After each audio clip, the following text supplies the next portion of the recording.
अस्सलामुअलैकुम, मैं अर्जुमंद इकबाल जिम्मी एक नई वीडियो के साथ हाज़िर खिदमत हूँ।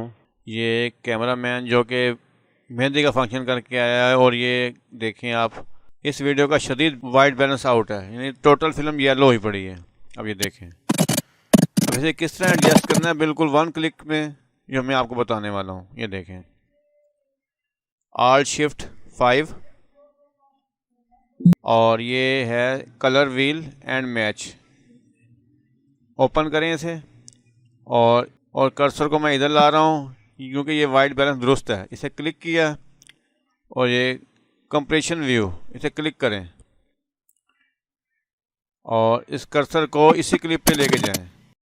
इस क्लिप को क्लिक करें और ये अप्लाई मैच, इसे क्लिक करें।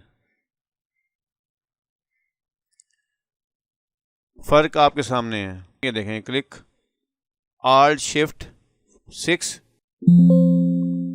और ये वीडियो क्लिक, और ये मोशन में लोमेट्रिक कलर क्लिक, कंट्रोल C। चाहे आप इसकी प्रीसेट भी बना सकते हैं। ये इस क्लिप के ऊपर कंट्रोल V, और ये देखें, ये ओरिजिनल हालत में, और ये कलर व्हील सेट एडजस्ट होने के बाद। अगर इसे मज़ीद आपने एडजस्ट करना हो तो कलर व्हील से भी कर सकती हैं और बेसिक करेक्शन से भी कर सकते हैं। ये देखें, ये मज़ीद इसे। उम्मीद है ये वीडियो आपको पसंद आई होगी। रही है तो लाइक, सब्सक्राइब और बेल आइकॉन ज़रूर क्लिक करें ताकि हर नई आने वाली वीडियो आप तक पहुंच सके।